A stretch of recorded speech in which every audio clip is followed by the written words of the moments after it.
Hola, muy buenos días, bienvenidas y bienvenidos a un programa más de Coffee Brain. Soy la doctora Kitsia Ruiz Navarro, médica psiquiatra, y estamos transmitiendo en vivo desde nuestra página de Facebook.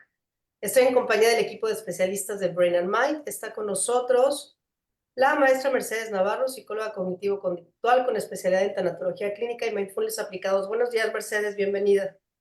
Gracias, buenos días a todos. Está con nosotros la doctora Bárbara Enrique Solórzano, doctora en psicoanálisis contemporáneo con especialidad en parejas y familias. Buenos días, Bárbara, bienvenida. Gracias, buenos días. La maestra Corina Schroeder, psicóloga psicoanalista con apoyo en crianza y apego. Buenos días, Cori, bienvenida. Buenos días. La maestra Mónica Díaz Calleros, ella es psicóloga clínica y supervisora certificada en terapia focalizada en emociones. Buenos días, Moni, bienvenida. ¿Qué tal? ¿Qué tal? Buen día. Y tenemos a nuestra invitada del día de hoy, que es Hiromi. Ella es licenciada en educación especial con maestría en psicología clínica y psicoterapia y maestría en psicopedagogía clínica infantil. Ella trabaja en una escuela pública con niños que requieren un seguimiento especial y especialmente con niños autistas. Buenos días, Hiromi, bienvenida y gracias por acompañarnos. Hola, buenos días a todos, todas. Se está integrando también con nosotros la maestra Claudia Guillemot. Ella es psicóloga con maestría en terapia familiar, con formación en prácticas narrativas y terapia focalizada en emociones. Buenos días, Claudia, bienvenida. Y el tema de hoy, ¿puede uno ser autista sin saberlo? Mitos y creencias sobre el autismo. Y por eso es que tenemos a nuestra invitada, que ya les acabo de presentar. De verdad, gracias por acompañarnos. Y le doy la palabra a Moni. Adelante, Moni.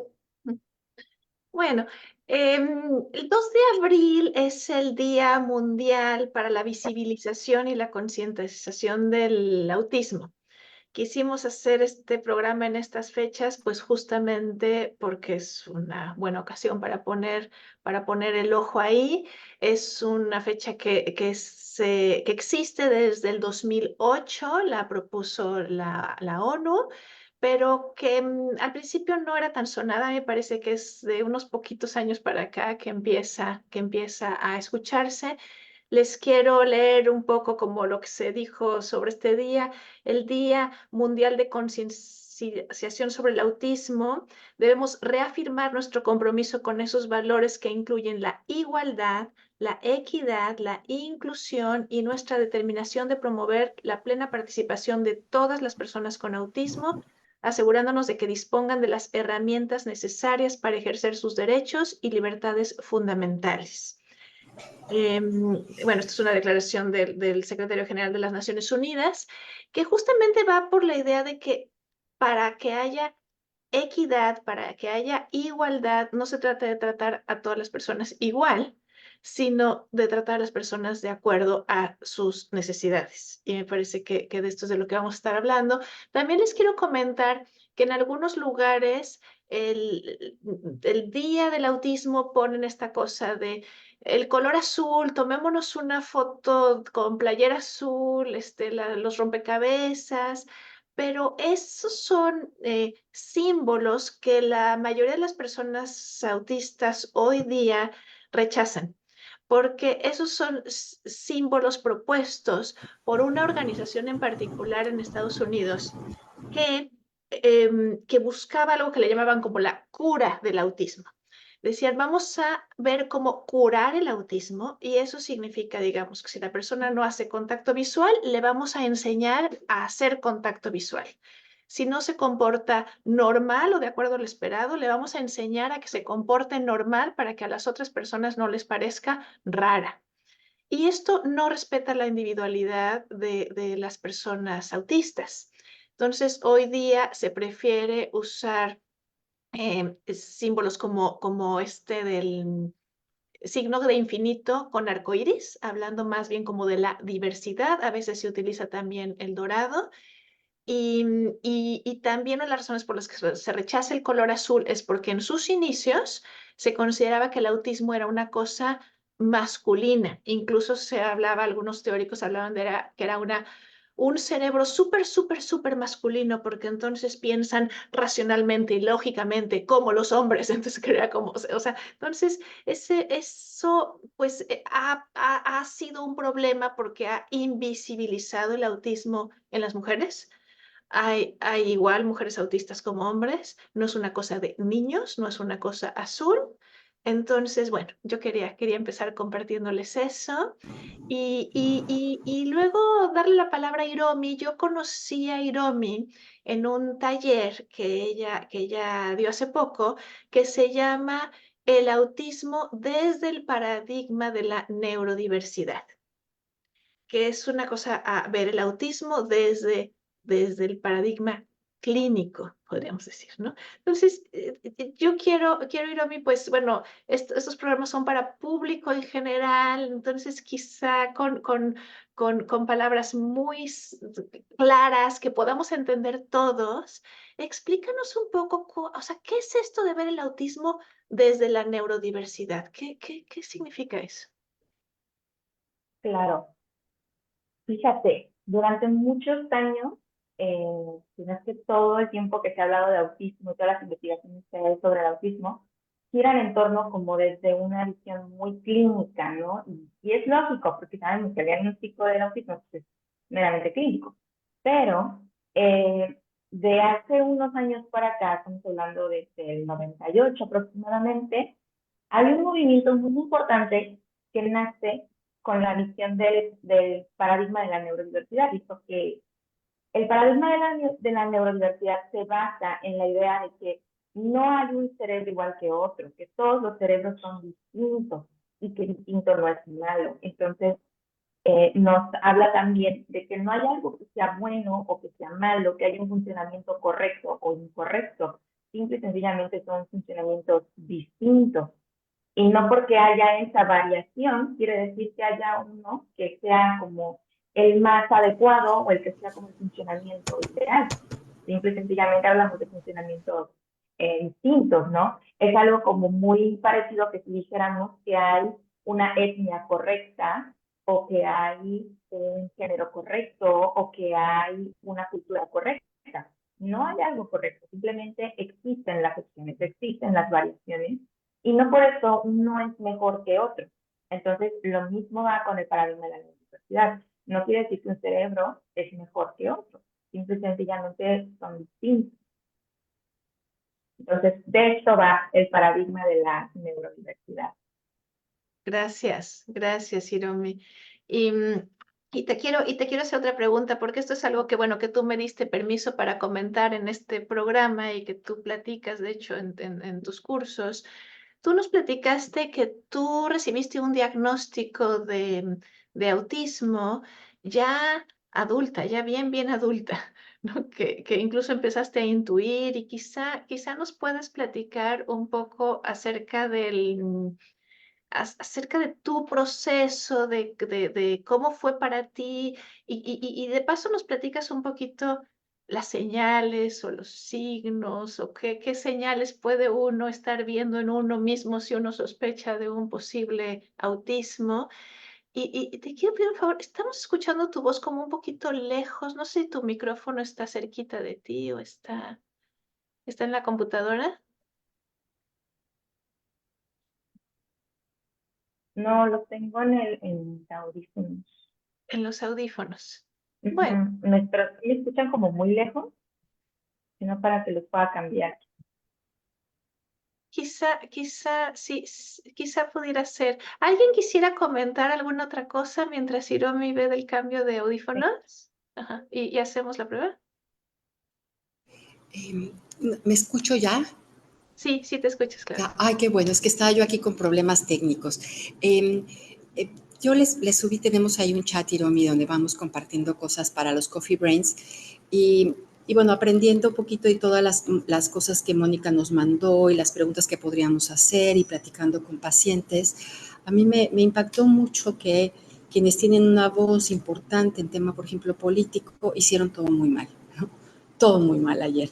Es decir, no siguieron, no se actualizaron. Me queda claro que probablemente fue de buena fe, pero en una cero actualización usaron el color azul, hablaron de cura, hablaron de encontrar maneras, sí, de inclusión, pero mucho pareciera más desde la discapacidad.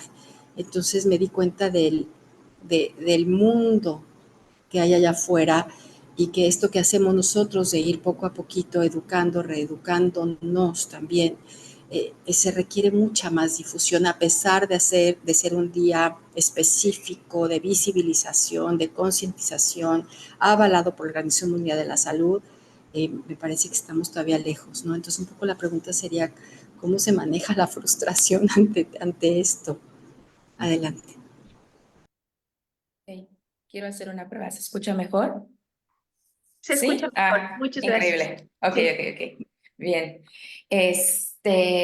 Ok, entonces acá tenemos dos preguntas importantes. Bueno, quiero empezar contestando la de Claudia.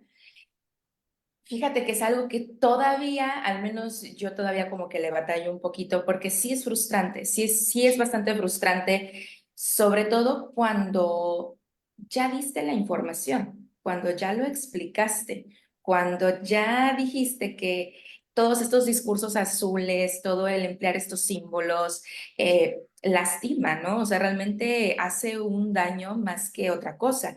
Y veo muchos posts y veo muchos comentarios que dicen, bueno, pero lo importante es que se menciona el autismo, ¿no? Es como, casi lo sentí como que nos estuvieran haciendo un favor, ¿no? De decir, pues da gracias que te mencionemos, ¿no? Y no te quejes más. Hay otros que dicen, pues es que no importa cuál sea el símbolo, igual estamos mencionando el autismo y eso es lo que importa. O sea, sí, gracias por mencionar el autismo, pero esto va mucho más allá, o sea, es cierto, quizá las personas no somos el símbolo, no somos el color, pero forma parte importante de nuestra identidad, forma parte importante de lo que somos. Entonces, si desde ahí lo están negando, si desde ahí están teniendo esa resistencia o esa negación a hacer esos cambios que son tan ligeros, que quizás son ligeros para la sociedad neurotípica, pero que para nosotros realmente es importante, pues ahí estamos teniendo un problema bastante importante, ¿no?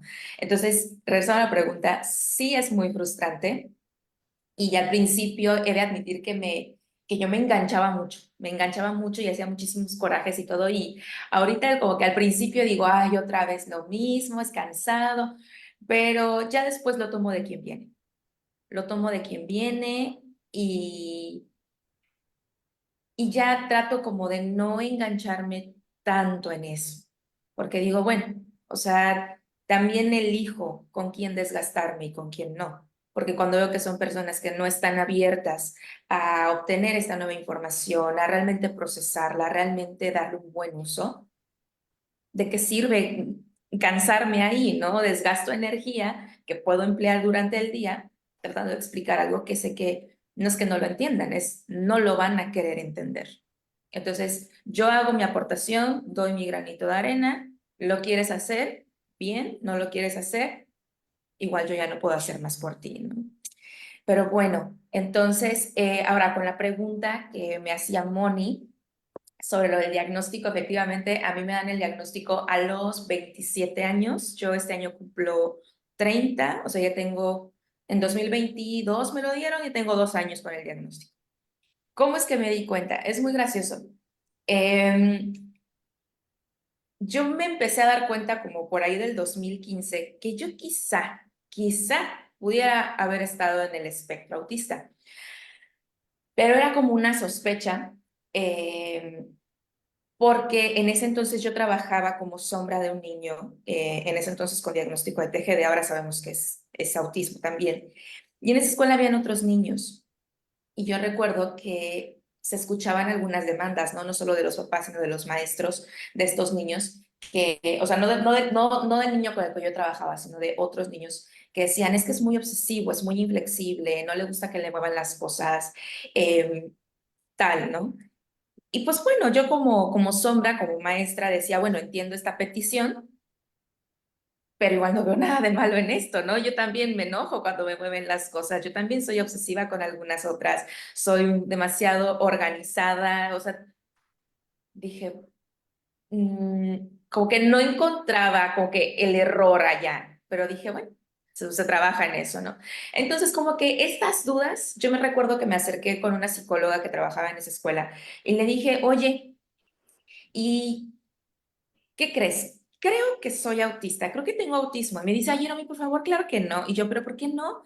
y me dice, mira, miras a los ojos, estás estudiando una carrera, tienes amigas, tienes vida social, tienes un novio. Todo esto no lo puede hacer una persona autista. Una persona con autismo no logra hacer nada de esto y, o sea, Hiromi, tranquilízate, calma tu ansiedad porque esto no es autismo. Y yo dije, bueno, pues si ella, que es la psicóloga de acá, si ella, que es la que conoce de autismo, me está diciendo a mí que no soy, pues ¿quién soy yo para refutar esa idea, no? Entonces dije, bueno, pasó el tiempo, terminó la licenciatura, entro a estudiar la primera maestría, batallé muchísimo con esa maestría, estuve a nada yo de tirar la toalla porque habían conceptos como muy abstractos que me costaban muchísimo trabajo entender y que mis compañeras, mis amigas, un amigo ahí también en la maestría me ayudaban porque a mí se me hacía difícil, ¿no? Termino, pero como no era la maestría que yo quería, me metí a estudiar otra. Y en esa maestría, que es la de psicopedagogía clínica infantil, vemos un módulo de psicopatología infantil. En ese módulo, pues vemos como los diferentes trastornos, las diferentes condiciones. Y entonces recuerdo que veíamos, no sé, ansiedad generalizada y yo le hacía check a todas las características, porque entonces me remontaba a mi infancia, a mi adolescencia, a cómo lo estaba viviendo yo como adulta en ese momento. Y yo era así como que todo era, ok, creo que tengo ansiedad. Bien, pasamos al siguiente. Trastorno obsesivo compulsivo. Tin, tin, tin, tin, tin. Todo le daba check. O sea, en mayor o menor escala, pero todo era como, ok, creo que también soy TOC. Bien, pasamos al siguiente. Mencionaban, creo que algo relacionado a lo sensorial y era como, todo le hacía check. Y yo decía, ¿cómo es posible? O sea, no creo que una sola persona tenga tantos diagnósticos. Esto es una locura. Y recuerdo que en clase yo le decía al maestro, fíjese maestro que conocí una niña con estas características, era yo, ¿verdad? Pero yo hacía como que era otra niña. ¿Usted qué piensa que pudiera ser? Ah, sí, sí pudiera ser, ok. Pasamos a la siguiente tema y sí, yo creo que sí, yo creo que sí. Yo dije, ay, qué raro. Y cuando pasamos al tema del trastorno del espectro autista, como que todas las otras características se vieron volcadas ahí. Y yo dije, ay, no es cierto. Ay, no, pues no puede ser. Y le dije, maestro, y esta niña que yo le decía, ¿será que sí sea posible? Y dice, ay, Hiromi, como que esta niña ya se me hace muy raro, ¿no? Y yo, no, cambiemos de tema, ¿no? Pasó. Ahí fue cuando como que las sospechas empezaron a ser cada vez más intensas. En la escuela donde trabajo tenía un niño que me daba mucha risa porque cuando él desayunaba exactamente lo mismo. Eh, Quesadillas y horchata. Y era como, oye, pues yo desayuno exactamente lo mismo, quesadillas y horchata. Y como lo mismo, ¿no? Y su mamá, que es que yo quiero que mi hijo coma otras cosas. Y entre mí es como, ¿pero por qué? Si las quesadillas y la horchata es delicioso, ¿por qué tiene que cambiar, no? Pasó. Me meto a un curso muy breve de autismo, donde esta neuropsicóloga empieza a hablarme de autismo desde otra perspectiva. Y todo lo que yo sabía sobre autismo lo derrumbó. O sea, me empezó a decir, es que los autistas sí logran ver a los ojos, los autistas tienen vida social, generan un lenguaje, ta, ta, ta, ta, ta, ta, ta. Y yo decía, wow, entonces puede ser que sí.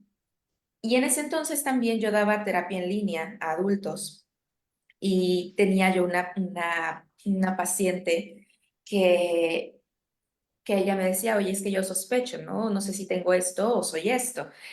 Y le dije, bueno, pues si lo sospechas, yo no soy especialista en autismo, pues ve. Entonces ella se fue a hacer un diagnóstico, me comparte su informe y cuando lo voy leyendo es como si estuviera leyendo mi propio informe. Y yo dije, wow, o sea, ella es autista, pero yo dije, pues ya creo que es momento. Entonces, pues bueno, empecé a buscar instituciones en Cancún, porque yo soy de Cancún, y me di cuenta que hay muchas deficiencias en cuanto al diagnóstico de autismo en adultos, porque solo está como dirigido hacia los niños y adolescentes, pero para adultos prácticamente no hay nada. Hasta que me recomiendan una psicóloga en Cancún y voy con ella, se hace todo el proceso y me dice, Hiromi, enhorabuena, eres autista. Y yo lo sabía. Yo lo sabía, lo sabía, lo sabía. Entonces, ese diagnóstico me dio mucha liberación, me dio mucho alivio en el momento, pero fue como una sensación bastante efímera, porque después viene lo realmente complicado, ¿no? El duelo postdiagnóstico.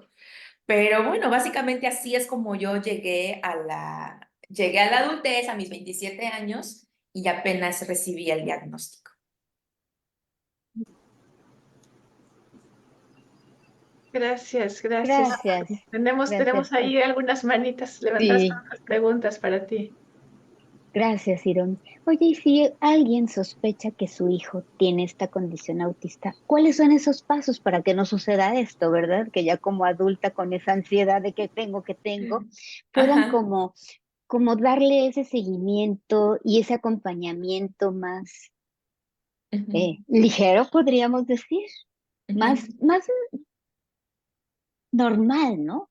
Si hay algo, pues hay que atenderlo de una manera. ujú. ¿Cómo sería? Pues bueno, primero que nada, pienso que algo muy importante que se tiene que hacer es no invalidar las sospechas. Porque, por ejemplo, eso es lo que me sucedió y es lo que sucede en la mayoría de los casos, ¿no? De, oye, yo sospecho, te acercas a alguien que es de tu confianza, pero como esa persona no tiene nada de información actualizada sobre autismo, o siquiera no tiene ni idea de lo que es el autismo para empezar, lo primero que va a decir es no. Y si esa persona a la que tú te acercas es de tu confianza, pues tú le crees, ¿no? Entonces creo que el primer paso es no invalidar. Si no sabemos de qué trata, si no sabemos de qué va, lo mejor siempre va a ser derivar.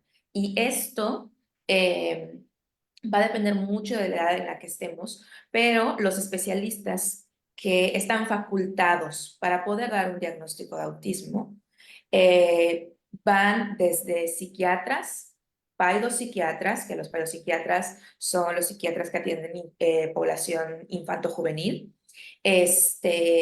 también los neuropsicólogos y psicólogos, pero ojo, los psicólogos tienen que estar certificados en A22, ADR, que son los estándares de oro o las pruebas de oro para diagnosticar autismo. Si el psicólogo está recién salido de la licenciatura, pero no está certificado, no puede dar un diagnóstico de autismo. Oye, pero es que es un psicólogo clínico. Sí, por supuesto. ¿Tiene la certificación? No, no está certificado. Entonces no está facultado para dar un diagnóstico de autismo. Una cosa es sospechar, detectar y decir, creo que, y otra cosa es aseverarlo. Me he topado con muchos informes, con pruebas que se encuentran en el Internet que no tienen una validez oficial y con eso están dando los diagnósticos. Entonces, eso es sumamente grave porque un diagnóstico de autismo no se debe de tomar a la ligera y no es un diagnóstico que se dé en una consulta de 15 minutos. Porque también me pasa que me llegan diagnósticos de, es que estuve en el consultorio del psiquiatra, del paido, del neuropediatra, del pediatra, y me hicieron como 3 preguntas y me dijeron, sí, sí es autista y toma, te doy tu medicación. No, el diagnóstico de autismo no funciona así. Entonces, si hay la sospecha de autismo, tenemos que acercarnos con un especialista en autismo, pero tienen que asegurarse que realmente estén certificados en la aplicación de pruebas de autismo. Y de verdad yo les invito a que no tengan pena a preguntar por esta certificación. Si lo esconden, si les dan muchas vueltas y todo, yo la verdad les recomiendo que busquen otro especialista. Iromir, voy a hacerle un poquito aquí de abogada del diablo. Ah, perdón, Kitsi, ahí estabas tú primero, ¿querías? Quiero reforzar un poquito esto del diagnóstico y no sabes cómo te agradezco que lo digas, porque de pronto con lo que nos topamos es con un sobrediagnóstico, mal hecho, ¿no? Como tú bien dices, personas que no tienen la preparación y llegan acá los pacientes llorando, es que mi psicóloga me dijo que tengo autismo. Espérame, llevo 3 años atendiéndote y yo no he visto como nada, al contrario. Yo les quiero contar rápidamente cuál es la experiencia. Yo no soy especialista en autismo, no, solo soy psiquiatra. Realmente, las dos pacientes que hemos diagnosticado en conjunto con la doctora Abril, con la doctora Corina, han sido después de años de tratamiento, porque lo último que sospechamos es el autismo, ¿no? Generalmente llegan por ansiedad y luego dices, bueno, pero la personalidad, pero a lo mejor es medio obsesiva, pero le va medio bien con el tratamiento, pero como que no quiere avanzar en terapia, no quiere cambiar, o sea, como más bien en adultos lo que ocurre es nos tardamos mucho en hacer el diagnóstico. Y acabas de decir una parte, o sea, sí, no, es bien complicado. Y acabas de decir una parte bien importante, ¿no? No minimizar la sospecha. Que yo creo que el gran aprendizaje, por lo menos de nosotras que nos ha tocado este par de casos, el gran aprendizaje es como, si lo sospechas, agua pasa por mi casa. ¿No? Que lo evalúe el experto y entonces mejor lo vemos. Hasta de broma decimos, Corina y yo, oye, es que ya vemos todo con cara de autismo, ¿no? Pero no, o sea, en realidad, pues sí, no invalidar la sospecha, tanto del paciente como del clínico. Ese era mi comentario. Gracias. Y yo creo que por ahí voy yo también, ¿no? Por ahí el doctor Avilés decía que no se diagnostica lo que no se conoce, y a partir de todo lo que hemos hecho en este grupo para entender un poquito más sobre autismo, pues de pronto nos ponemos esos lentes, espero que no de más en el sentido de sobrediagnóstico, pero Hiromi, yo te decía que por ahí tengo un paciente que igual atendiendo un poquito la sospecha, ya conociendo un poquito más y siendo lo más respetuosa posible, bueno, se fue a hacer todas las pruebas con los especialistas, con la doctora Abril, y efectivamente está en el espectro, y él decía, ¿y de qué me sirve saber esto? ¿Cómo cambia mi vida ya con esto? ¿No? Y quería retomarlo a partir de lo que dices, esta sensación tal vez agridulce, la palabra es más mía, de, pues ya tengo un diagnóstico, ¿y ahora qué? Bueno, ahí yo te puedo decir que es algo personal, o sea, el buscar un diagnóstico es una decisión personal, es una decisión que solamente la persona que lo sospecha puede buscarlo. No tendría que ser una obligación, no tendría que estar presionada la persona a buscar ese diagnóstico. Y justo el obtener un diagnóstico no se vive igual para todos. Así como para mí pudo ser una sensación de alivio y de decir, ok, no hay nada roto en mí, no hay nada mal en mí, solo que yo proceso las cosas de manera distinta y me da muchas respuestas, pero también me genera muchas otras preguntas. Para otras personas tiene el efecto contrario, en el que entonces empieza a ver cómo esta culpa, este enojo, este decir, oye, pero ¿cómo es posible que no se hayan dado cuenta? ¿Cómo es posible que no me haya dado cuenta? Y entonces, lejos de generar como una sensación placentera el obtener un diagnóstico, sucede lo contrario. Y como lo mencionábamos al principio, ¿no? Aquí no hay algo bueno o algo malo, simple y sencillamente es, ¿no? Entonces, de pronto, estas etiquetas, ¿no? Que vienen con el diagnóstico son sumamente importantes, porque además, como que el término etiqueta es más bien como este constructo social, ¿no? Es este constructo que más bien la sociedad se ha encargado de construir el concepto que hay alrededor de una etiqueta, en el que una etiqueta es sinónimo de carga. Sin embargo, pues bueno, nosotros como especialistas sabemos que un diagnóstico / etiqueta nos sirve para saber qué estrategias vamos a hacer, cuál va a ser nuestra intervención, qué método vamos a emplear. Pero eso nosotros lo sabemos, pero la sociedad no lo emplea así. Entonces, para nosotros como especialistas, pues qué bueno que hay un diagnóstico, porque ya sabemos qué sucede, por qué sucede y qué vamos a hacer al respecto. Pero cuando estamos del otro lado, cuando somos nosotros los que recibimos el diagnóstico, es sumamente complejo porque entonces viene como muy cargado del estigma que hay alrededor del diagnóstico. Y ya estamos hablando aquí de autismo, de TLP, de bipolaridad, estamos hablando de N cantidad de condiciones, ¿no? Pero sí, puede ser una sensación sumamente agridulce y es totalmente respetable. También me he topado con muchos otros adultos que están en la sospecha del autismo, pero no buscan un diagnóstico. Y está perfecto, no pasa absolutamente nada. Y la pregunta que hacen es la misma que hizo Claudia, ¿no? O sea, el saberme autista, ¿de qué me va a servir?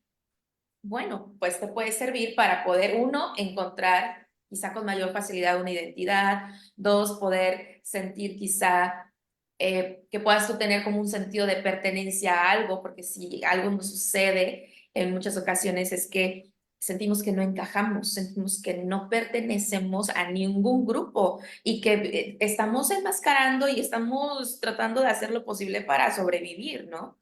Entonces puede ser que encontremos un sentido de pertenencia, puede ser que incluso tengamos acceso a algunos otros apoyos que realmente necesitamos, pero que nos han sido negados porque a lo mejor no se nos nota. Entonces, así como puede tener muchos beneficios, también tiene muchos otros que no lo son, pero esto ya va más parte de ese estigma que hay alrededor del autismo y de lo que se supone que debería de ser y no lo que es. Entonces, creo que esa disyuntiva entre lo que es y lo que debería es lo que está generando realmente mucho conflicto a raíz de estos diagnósticos, ¿no? Adelante, Bárbara. Gracias. Hiromi, pues me da algo cuando se juzga a una persona justo por el diagnóstico o por la etiqueta que le ponen. A mí me parece valiosísimo que lo señales así, como que a los especialistas el diagnóstico nos sirve para decidir qué estrategias son las que en determinado momento resultan más convenientes. Nada más. Sin embargo, la persona es mucho más que cualquier etiqueta que se le pueda poner y su identidad, desde mi punto de vista, no sé si lo compartes, creo que tiene que ver eh, con muchas más esferas que solamente una sola condición. Claro que puede dar un sentido de pertenencia o un sentido de realidad o un sentido distinto que te tranquilice y a lo mejor empieces a entender que muchas de las cosas que a lo mejor haces en la vida que no tenían ningún sentido hasta ese momento ahora se pueden nombrar de una manera diferente. Y eso, por supuesto, que te sitúa en un lugar en donde ya no te sientes controlado por ciertas cosas que te pasan, sino ya tú empiezas a sentir que tienes mayor injerencia, ¿no? Te quiero preguntar si los marcadores de estas pruebas cambian con el tiempo. O sea, si yo tengo, eh, digamos, este diagnóstico, si esto puede ir modificándose, si es una condición que yo tengo que ir evaluando conforme pasa el tiempo o una vez que recibí el diagnóstico, ya tengo este diagnóstico para el resto de la vida.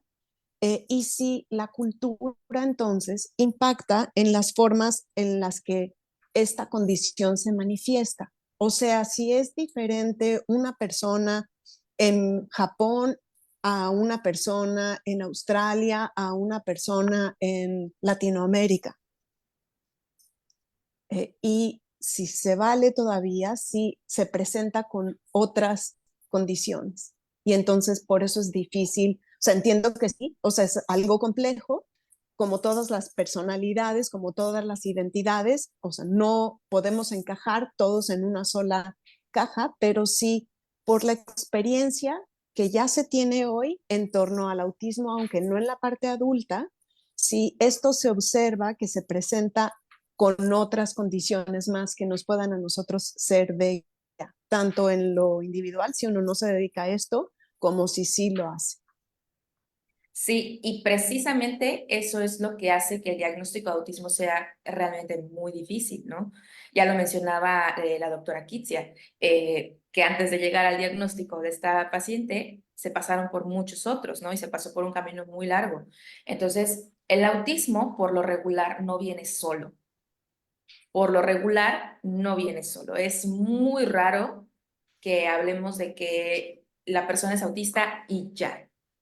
Casi siempre viene acompañado, casi siempre van a haber otras coexistencias. Y estas coexistencias, estamos hablando de que podemos ser autistas y también ser TDAH, por ejemplo, tener un déficit atencional.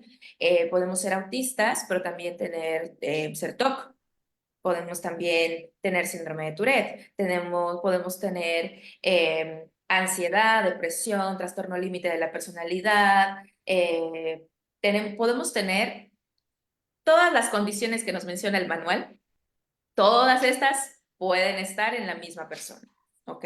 Entonces, por eso es sumamente complejo que lleguemos al diagnóstico de autismo, sobre todo en mujeres, que lleguemos a ese diagnóstico, porque antes, además de toda la retafila de estereotipos que hay alrededor del género femenino, de que si somos muy sensibles, que si somos muy dramáticas, que si somos muy no sé qué, que eso también dificulta mucho el diagnóstico, también antes se pasan por diagnósticos de depresión, de ansiedad, TLP, TOC, oposicionista desafiante, bueno, N cantidad de condiciones se pasan antes de siquiera pensar en la posibilidad del autismo.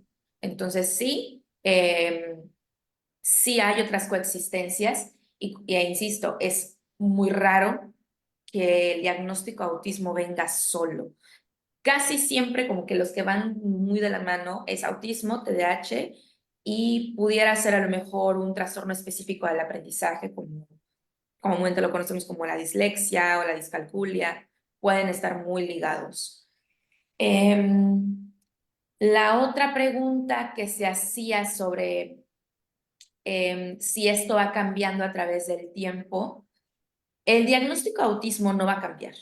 Es decir, si el diagnóstico me lo dieron, por ejemplo, en el 2022 y ahora en el 2024 me hago una revaloración, el diagnóstico no va a desaparecer porque el autismo no mejora o no empeora, solo se está, ¿ok? Lo que puede mejorar o empeorar quizá pudiera ser alguna coexistencia relacionada a la depresión, relacionada a la ansiedad, y pudieran ser algunos otros aspectos, pero el autismo como tal no mejora ni empeora, así de sencillo.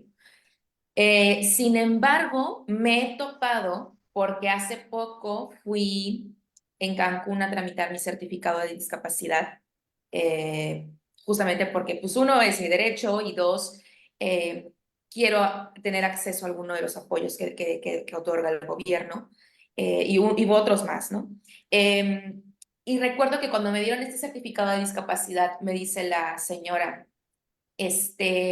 pero bueno, como su diagnóstico es del 2022, yo le recomiendo que este año se lo actualicen. Y yo, ajá, ¿por qué? Y me dice, pues que no sabe. Y yo, no sé qué.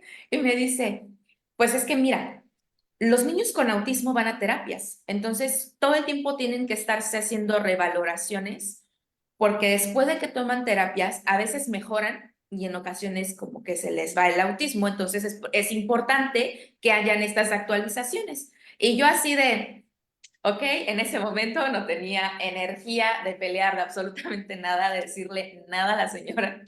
Yo nada más me le quedé viendo y le dije, ok, gracias, agarré mi papelito y me fui. La verdad es que de por sí hacer ese trámite para mí fue muy desgastante. Y luego ponerme a pelear con la señora, dije, ay, no vale la pena. Entonces, de entrada, un diagnóstico o una revaloración es sumamente caro. Y ya lo venimos diciendo mucho, por ejemplo, en la comunidad autista. Tener un diagnóstico es un privilegio. No todos tienen acceso a un diagnóstico, porque es carísimo, lo que les sigue de carísimo. Y los institutos de gobierno que se dedican a dar estos diagnósticos están saturados. Tienen una sobredemanda tremenda que la cita te la dan dentro de 6 meses. O sea, es una cosa increíble. Entonces, estas revaloraciones podrían ser necesarias no para ratificar el diagnóstico, sino para que haya una actualización del apoyo que se está necesitando en ese momento, porque recordemos también que el autismo no tiene grados, o sea, no es un grado de autismo, grado 1, grado 2, grado 3. Estamos hablando del nivel de apoyo. Entonces, en el momento en el que te dan el diagnóstico, si tu diagnóstico dice que tienes trastorno del espectro autista, nivel 1 de apoyo, quiere decir que en el momento de la valoración, tu desempeño fue o tu resultado fue que tú estás en un nivel 1 de apoyo. Quiere decir que necesitas apoyo, pero muy poquito, pero lo necesitas. Estas revaloraciones nos va a permitir saber si nos hemos quedado en ese nivel 1 de apoyo en ese momento o si necesitamos otro tipo de apoyo también. Porque además esto de los niveles de apoyo es como muy psicodinámico, porque tú puedes fluctuar de un nivel de apoyo a otro en segundos, en minutos. No es un aquello de que, es que si voy a terapia, si estoy en nivel 2 de apoyo, si voy a terapia durante tantos años, cuando termine el proceso de terapia, yo ya voy a ser el nivel 1 de apoyo. No, esto depende del contexto, esto depende de las herramientas que nos puedan dar los demás, esto depende del apoyo que nos puedan dar los demás y también depende mucho de los recursos internos que pueda tener la persona. Recursos internos que no se ganan solo porque eres autista y ya, sino que necesitamos el reforzamiento de los que están afuera para poder tener algo que podamos nosotros usar de manera autónoma. Así que retomando la pregunta, estas revaloraciones quizá puedan ser importantes solamente por el tema de actualización, de saber qué tipo de apoyo estoy necesitando en ese momento. Pero, y aún así es en el momento de la valoración. Porque puede ser que saliendo de la valoración pase algo, te detone algo, y entonces, adiós nivel de apoyo en el que te dieron tu diagnóstico. Ya estás en el nivel 3 de apoyo y necesitas todo el apoyo del mundo, ¿no? Y que si es igual aquí o en China o en otros lados, las manifestaciones del autismo, los indicadores, es a nivel mundial. Lo que va a dificultar es un tema cultural, porque sabemos que, por ejemplo, México tiene una cultura sumamente distinta a lo que, por ejemplo, tiene Corea. Entonces, eso puede hacer que el diagnóstico sea más fácil o más complejo de hacer. Pero la cultura de pronto sí nos puede dificultar un poquito el llegar al diagnóstico. Pero las manifestaciones prácticamente sí vendrían siendo prácticamente las mismas, ¿no? Solamente que se ocultan más en otros países o en otras culturas que en otros. No sé si respondí las preguntas. Sí, pensando como en si estos instrumentos de certificación son estandarizados dentro de cada cultura, ¿no? Y si esto influye. Porque, por ejemplo, para los que nos escuchan, el TOC no es el trastorno obsesivo compulsivo. Y si un TOC, por ejemplo, en Corea puede pasar desapercibido y no tiene el mismo impacto que, por ejemplo, tiene dentro de la cultura mexicana. Y entonces eso hace que uno vaya concibiendo los diagnósticos de manera distinta y que sí entonces se puede observar no solo por la cultura, sino a través de los distintos periodos de vida, justo como lo acabas de mencionar. Claro que no, el autismo no tiene ninguna cura, pero sí a lo largo del tiempo, dependiendo de las revaloraciones o de las necesidades o las de experiencias de vida, toma distintas formas. Gracias, gracias. Yo quisiera comentar algo sobre esto que estaban diciendo de que si de pronto empezamos a ver autismo en todos lados. Yo hace un par de años empecé a interesarme mucho por el tema y de pronto sí me pasaba que yo decía, híjole, lo estoy viendo en todos lados, creo que este paciente tiene autismo y este también y este no. O sea, como que me empecé a preguntar si lo estaba sobreviendo. Y sí, como dice Hiromi, en realidad son sospechas porque yo tampoco estoy capacitada para hacer la evaluación de acuerdo a los instrumentos, más bien es como para considerar si hay que referir a una persona a valoración. Pero les quiero decir una cosa muy curiosa. Hace un año, justamente abril del 2023, yo estaba preparando una presentación sobre el tema y me metí a ver prevalencia. La Organización Mundial de la Salud decía, una de cada 160 personas en el mundo está en el espectro autista, pues, ¿no? Trastorno del espectro autista. Mientras que la CDC en Estados Unidos estaba diciendo uno de cada 54. La diferencia básicamente es que la ONU se estaba basando en personas diagnosticadas.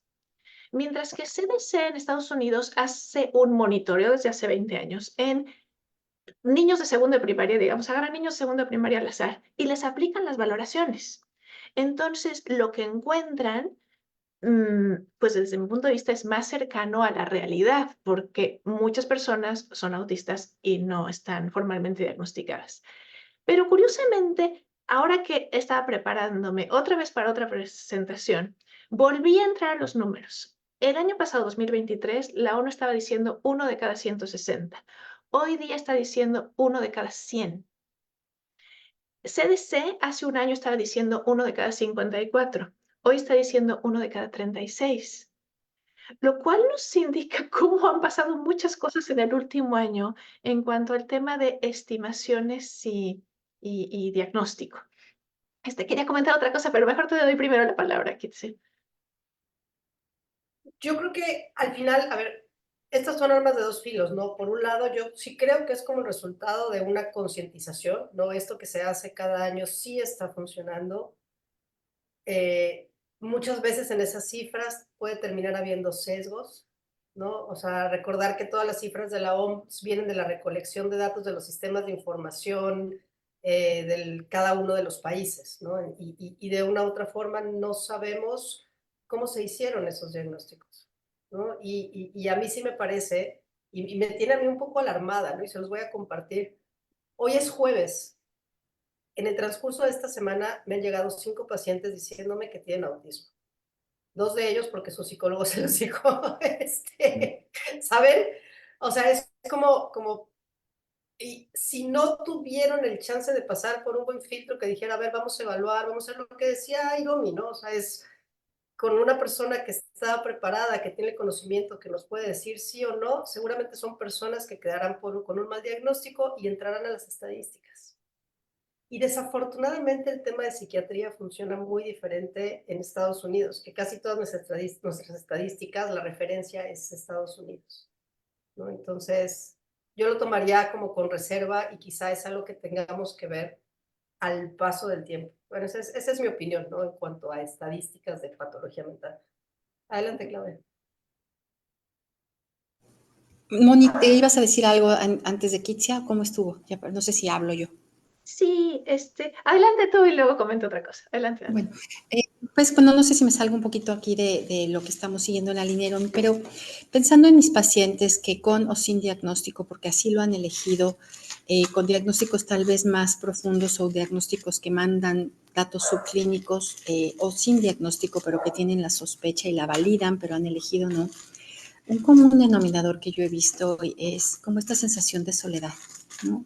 Estas ganas de conectar, y con diferentes esfuerzos, o formas de conectar con la gente, pero como esta gran necesidad de tener contacto, vamos, lo voy a decir que va a sonar como muy raro, pero como contacto humano cercano, ¿no? Y tienen familias amorosas y tienen trabajos o escuelas, pero esta sensación de soledad que en palabras de uno de ellos me decía que es como intrínseca, como si yo me automotivo, yo hago, pero esta sensación no se va. Y es algo que he podido como platicar y conversar y trabajar con todos ellos. Un poco la pregunta es si esto va de la mano con. Puede ser que sí. Digo, todo es una posibilidad, ¿no? Pero pienso que sí, sobre todo cuando estos diagnósticos o estas sospechas de diagnósticos se dan ya cuando somos adultos, porque entonces hemos pasado prácticamente toda nuestra vida tratando de ver qué hacer, ¿no? Tratando de ver ni siquiera de vivir, sino de sobrevivir en esto que es una locura, ¿no? Entonces, lo que yo les mencionaba hace ratito, ¿no? Como este sentido de pertenencia, de saber que no necesito ocultar mis características, que no necesito pretender ser algo que no soy, con tal de sentirme aceptada o con tal de sentir un poco de esa calidez, ¿no? Entonces puede ser que aún con ese diagnóstico todavía tengamos esa sensación y es normal, porque digo, ¿cuántos años no hemos vivido con esa sensación? No porque obtengamos un diagnóstico quiere decir que esa sensación se nos va a ir así, ¿no? Digo, si tardo tantos años en estar allá, lo lógico es que tarde también un buen rato en que nosotros trabajemos eso y esa sensación se vaya haciendo cada vez más pequeña y más pequeña. Entonces, Sí, puede ser algo que sea de la mano, ¿no? Es algo que incluso cuando yo recibo mi diagnóstico me sucede, porque entonces es como, ok, entonces, ¿cuál es mi grupo? ¿No? Yo tengo una familia que es muy cálida en varios sentidos, en el que acogen bien el diagnóstico, en el que me apoyan, en el que tratan de hacer en la manera de lo posible ciertos ajustes para mí y que uno pudiera decir, oye, pues si tienes una familia que te apoya, tienes amigos que te entienden, tienes una pareja que está contigo, te ayuda, etcétera, pues en teoría esa sensación tendría que desaparecer, pero es más, no es lo que te puedan dar los demás, sino es algo como que, no sé, yo lo siento como que es como que si estuvieras en una, como que si uno mismo estuviera en deuda con uno mismo. Y esa sensación realmente es tremenda porque no es como que los demás puedan aportar algo para que eso disminuya, sino que ya es algo intrínseco, es algo que ya tú tienes que trabajar y que también esto puede ir mucho de la mano, por ejemplo, del síndrome del impostor, que está así como muy sonado ahorita en redes sociales, el síndrome del impostor, en el que, chispales, pero ¿y qué tal que no soy? ¿No? Es que no es posible, es que, no sé, las estadísticas son muy altas, entonces creo que me están sobrediagnosticando, es que la estadística me dice que no es posible en tantos, es que pues todo el mundo me dice que no, o quizá yo exageré durante el proceso diagnóstico, entonces como que todas estas preguntas hacen que esta sensación que tenemos realmente se vuelva cada vez más intensa y esto también abre la posibilidad de que si no habíamos desarrollado depresión, se empiece a desarrollar, ¿no? Y se empiezan a desarrollar otras condiciones de salud mental que realmente de alguna forma nos ponen en peligro. Pero sí, pienso que con el tema del autismo es algo que pudiera estar de la mano. Pudiera no estarlo, pero también pudiera estarlo. En mi caso, sí sucedió y por temporadas todavía sucede, en el que siento que yo todavía como que, es que no sé cómo explicarlo, como que todavía me hago falta yo. No sé si me estoy explicando bien, es como que, sí, Creo sí, que o sea, las como que palabras estoy son en perfectas, deuda. Ciro. Sí, Gracias. sí. Qué lindo, qué lindo. Sí, sí, sí, sí, sí, sí. Yo quisiera comentar dos cositas más. El tema de discapacidad.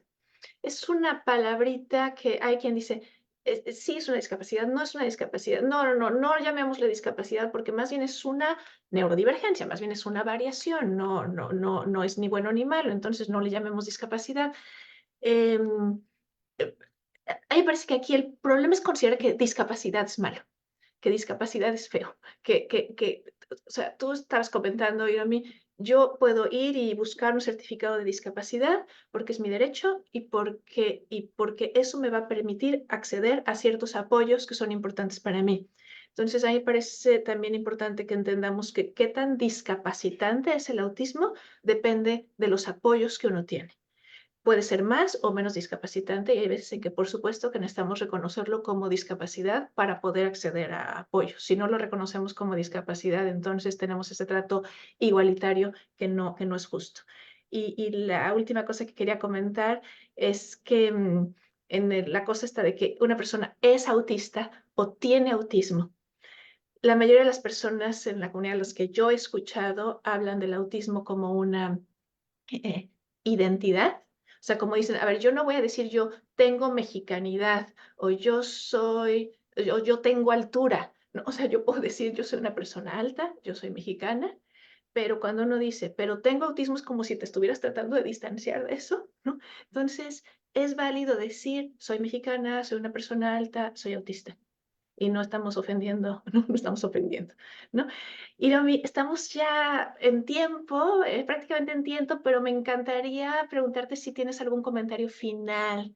¿Qué te gustaría decirnos ya para cerrar el programa del día de hoy?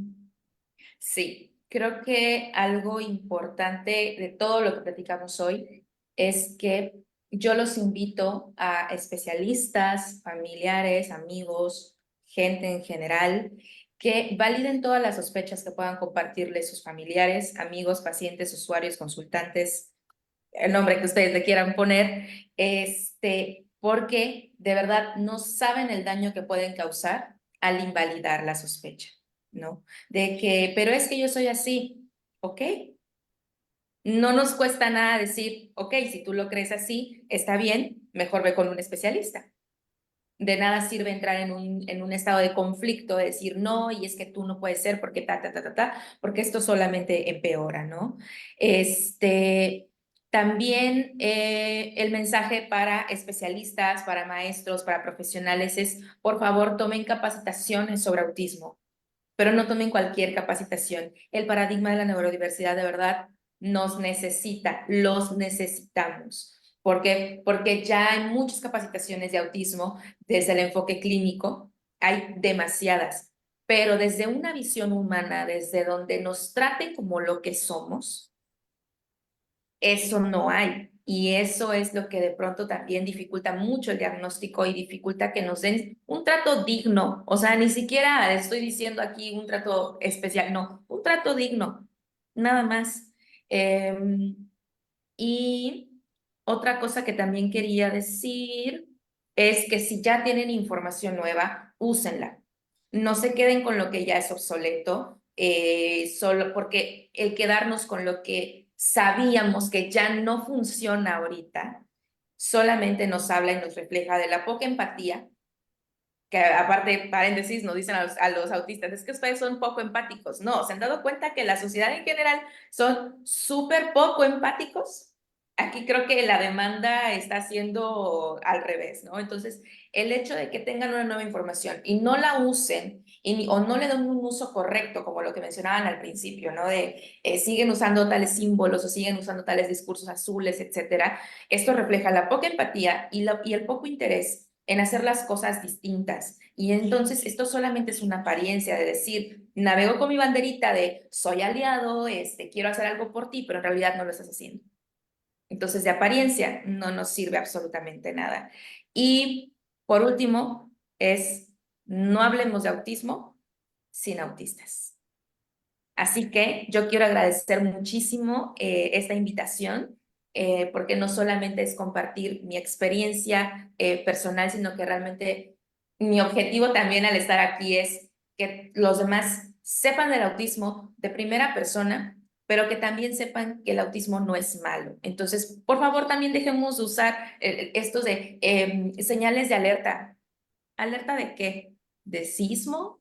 ¿De incendio? ¿De huracán?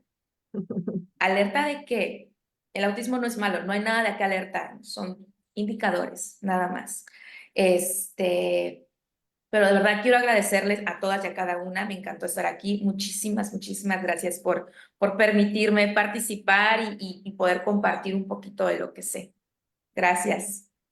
Pues Gracias. Gracias. muchas gracias. Ya estamos ahora sí sobre tiempo, pero muchísimas, muchísimas gracias. Irome, aquí, cuando buscas, nos ponemos de acuerdo y volvemos a platicar porque quedaron muchas preguntas por ahí en el aire. Pero gracias por aceptar la invitación. Gracias, Moni, Mercedes, Corina, Gracias. Bárbara, Claudia, Mónica de Amazon Estrategia Digital, quien hizo posible la transmisión. Les recuerdo que el programa queda grabado en nuestras redes sociales, brainandmind.mx, canal de YouTube, Facebook, Instagram, para que lo compartan. Si alguien desea contactar con Hiromi, vamos a dejar sus datos de contacto en el post del video para que la puedan contactar.